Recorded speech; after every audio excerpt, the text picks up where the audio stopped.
ഏറ്റവും പ്രധാനമായ ഒന്നാണ്. വൽ ബൗലു, മൂത്രമൊഴിക്കുന്ന വിഷയത്തിലോ നീ പ്രത്യേകം ശ്രദ്ധിക്കണം. ഖബറിന്റെ അദാബിൽ നിന്ന് രക്ഷപ്പെടാൻ മഹാനരായ പ്രവാചകർ സ്വല്ലല്ലാഹു അലൈഹി വസല്ലമ തങ്ങളും ദീനിന്റെ ഇമാമിങ്ങളും നമ്മെ പഠിപ്പിക്കുകയാണ്. ഈ കാര്യങ്ങൾ കൂടാതെ ഏറ്റവും അവസാനം പറഞ്ഞത് വൽ ബൗലു,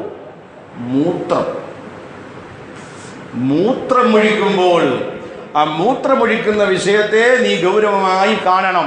അത് ഗൗരവത്തിലെടുത്തില്ല എങ്കിൽ നിന്റെ ഖബറിൽ നീ എത്ര വലിയ ഇബാദത്തുള്ള ആളാണെങ്കിലോ നിന്റെ ഖബറിൽ അത് ശിക്ഷിക്കപ്പെടാൻ അത് കാരണമാകുമെന്ന് മുഹമ്മദ് മുസ്തഫ അല്ലാഹുവിന്റെ റസൂൽ സല്ലല്ലാഹു അലൈഹി വസല്ലമ തങ്ങളും സ്വഹാബത്തും കൂടി ഇങ്ങനെ ഒരു ശ്മശാനത്തിലൂടെ, മദീനയുടെ ഒരു ഉൾപ്രദേശമായ ശ്മശാനത്തിലൂടെ, ധാരാളം ഖബറുകളെ അടക്കം ചെയ്തിരിക്കുന്ന ഒരു ശ്മശാനത്തിലൂടെ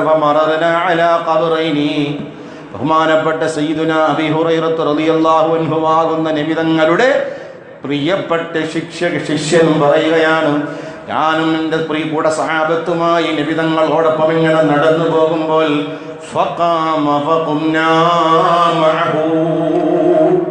നബി തങ്ങൾ നടന്നു പോകുന്ന സമയത്തതാ ഒരു ഖബറിന്റെ അടുത്തെത്തിയപ്പോൾ നബി തങ്ങൾ പെട്ടെന്ന് നബി തങ്ങളുടെ ശരീരം അതാ വിറയ്ക്കാൻ തുടങ്ങുന്നു. ഫജഅല ലൗനുഹു യതഗയ്യറ ഹത്താ റഅദ ഖമീസുഹു, നബി തങ്ങളുടെ മുഖം ചുവന്നു തുടുത്തു, കൈകൾ വിറക്കാൻ തുടങ്ങുന്നു, കണ്ണുകളിലൂടെ കണ്ണുനീര് ഒഴുകാൻ തുടങ്ങുന്നു. ഫഖുൽനാ, ഞങ്ങൾ ചോദിച്ചു, യാ റസൂലല്ലാഹ്, അല്ലാഹുവിന്റെ തിരുദൂതരേ, മാലക യാ റസൂലല്ലാഹ്, എന്ത് പറ്റി നബിയേ, എന്ത് പറ്റി നബിയേ? തങ്ങൾ സങ്കടപ്പെടുന്നല്ലോ, തങ്ങളുടെ മുഖം ചുവന്നു കൊടുക്കുന്നല്ലോ, തങ്ങളുടെ കരങ്ങൾ വിറയ്ക്കുന്നല്ലോ.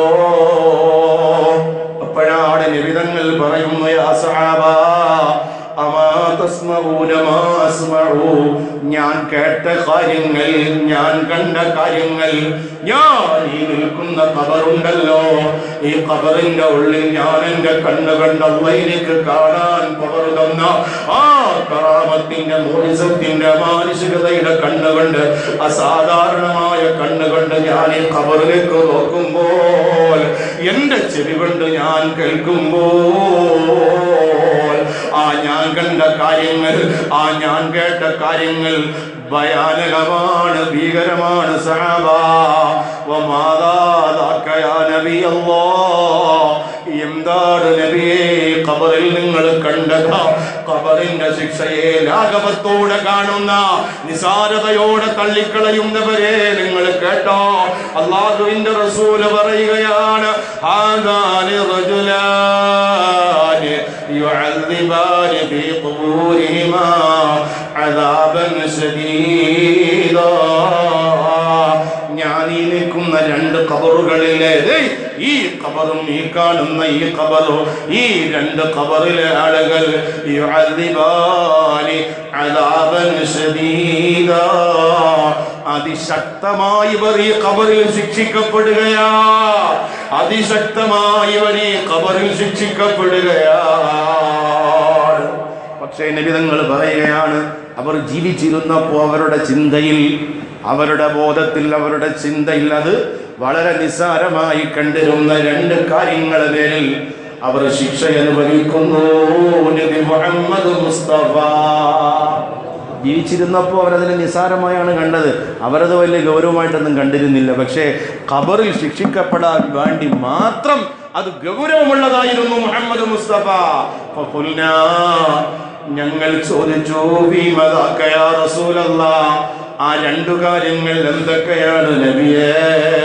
കാന അദുമാ ലാ യതനസ്സഹു മിനൽ ബൗലി വകാന അൽ-ആഖിറു യുദി الناس بلسانه ويمشي بينهم بالنميمة. അത് രണ്ട് കാര്യങ്ങളിൽ ഒന്നാമത് റസൂലുള്ളാഹി പറഞ്ഞത്, ഇയാൾ ജീവിച്ചിരുന്നപ്പോൾ ഇയാൾ മൂത്രവിസർജനം നടത്തുമ്പോൾ, മലമൂത്ര വിസർജനം നടത്തുമ്പോൾ അതിനെ ശുദ്ധിയാക്കുന്ന വിഷയത്തിൽ ഗൗരവത്തോടെ കണ്ടവനല്ല.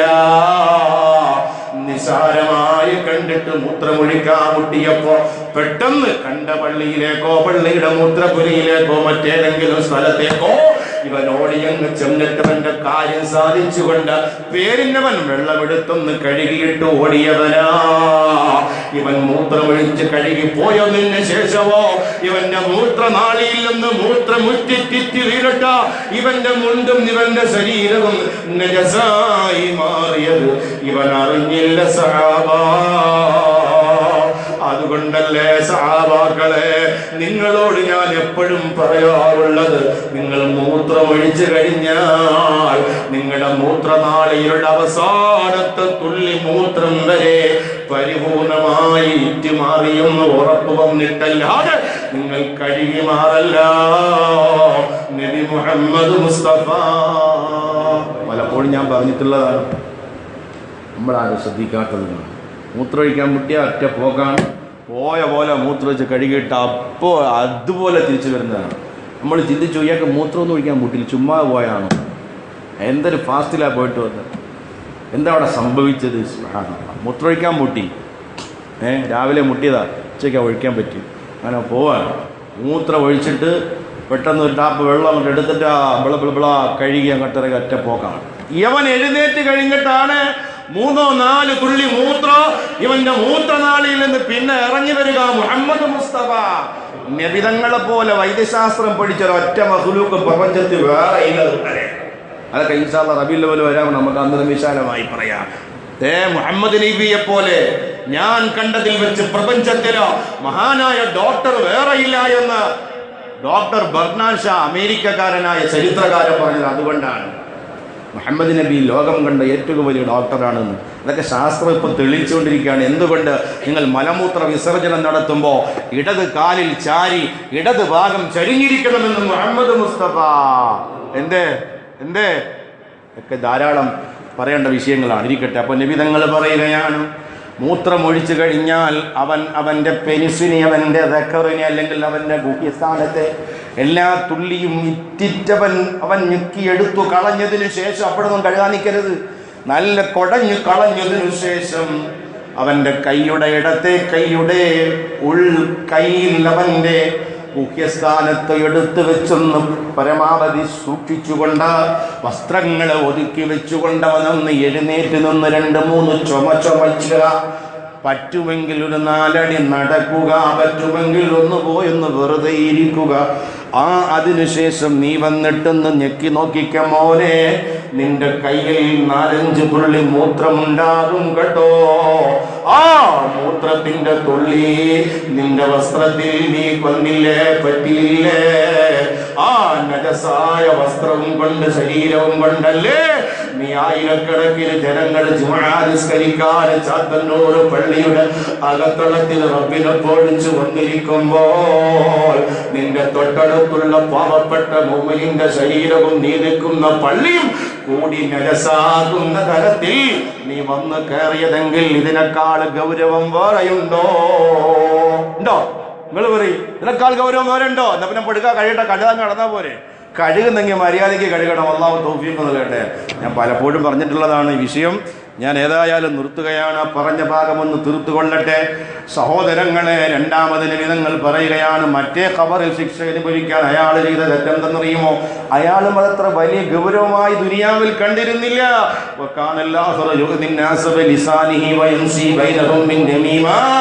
അയാളുടെ സ്വഭാവം, അയാൾ എങ്ങനെ നടക്കാണ്, കണ്ടടത്തും കേട്ടടുത്തും ഒക്കെ ഇയാൾ ഇല്ലാത്തതും മുകളുള്ളതും ഒക്കെ പറഞ്ഞ് നമീമത്തിന്റെ പണി, ഏഷണി പണി. അവിടെ കേട്ടത് ഇവിടെ പറഞ്ഞത്, ഇവിടെ കേട്ടത് അവിടെ പറഞ്ഞത്, പരമാവധി അടിയുണ്ടാക്കാൻ പറ്റുന്നിടത്തൊക്കെ അടിയുണ്ടാക്കി പ്രശ്നങ്ങൾ ഉണ്ടാക്കി നടക്കുന്ന പണിയായിരുന്നു ഈ ഖബറിൽ കിടക്കുന്ന ആൾ. അതുകൊണ്ട് തന്നെ ജനങ്ങളുടെ മുമ്പിൽ ഇയാൾ വലിയ ഇബാദത്തുള്ള ആളായിരുന്നെങ്കിലും ഖബറിൽ ശിക്ഷിക്കപ്പെടാൻ വരാൻ ഇത് കാരണമാണെന്ന് മുഹമ്മദ് മുസ്തഫ. നബിതങ്ങൾ കാരുണ്യത്തിന്റെ പ്രവാചകരല്ലേ, കാരുണ്യത്തിന്റെ അക്ഷയക്കലിയല്ലേ. ആ നബിതങ്ങൾക്കത് കണ്ടപ്പോ സഹിച്ചില്ല.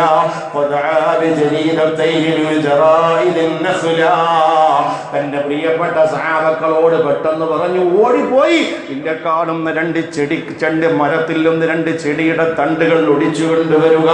സഹാബത്ത് ഓടിപ്പോയി ഒടിച്ചു കൊണ്ടുവന്നു.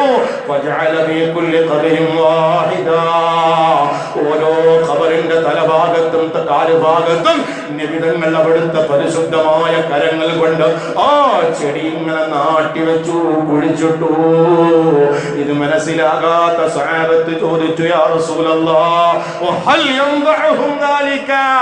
നബിയേ, ഖബറിൽ ഇങ്ങനെ ഭയങ്കരമായ ശിക്ഷ അനുഭവിക്കുന്നത് തങ്ങൾ പറഞ്ഞു. ആ തങ്ങൾ ഞങ്ങളെ കൊണ്ട് ഇതാ ചെടി മുറിച്ചു കൊണ്ടുവന്നിട്ട് കുഴിച്ചിട്ടിരിക്കുകയാണ്. അങ്ങനെ കുഴിച്ചിടുന്നത് കൊണ്ട് ഇവരുടെ ശിക്ഷക്കെങ്ങാണം വല്ല ലഘൂകരണം എളുപ്പമുണ്ടാകുമോ നബിയേ? അപ്പോഴാണ് അല്ലാഹുവിന്റെ റസൂല് പറഞ്ഞു, നഅം യാ സഹാബ, അതെ അതെ അതെ, യുഖഫിഫു അൻഹുമാ മാദാമതാറതുബതൈ. ഈ മരം ഇവിടെ നിന്ന് കിളിച്ച് തളിർത്ത് വലിയ വനവൃക്ഷമായി ഈ ഖബറിന്റെ ചാരത്ത് തലഭാഗത്തും കാലുഭാഗത്തും ഇത് നിൽക്കുന്ന കാലത്തോളം ഇതിന്റെ ഓരോ ശിഖരങ്ങളും ഇതിന്റെ ഓരോ ഇലകളും ഈ മയ്യത്തിന് വേണ്ടി പൊറുക്കലിൽ ചോദിക്കുമെന്ന് ലോകത്തിന്റെ നേതാവ് മുഹമ്മദ് മുസ്തഫ.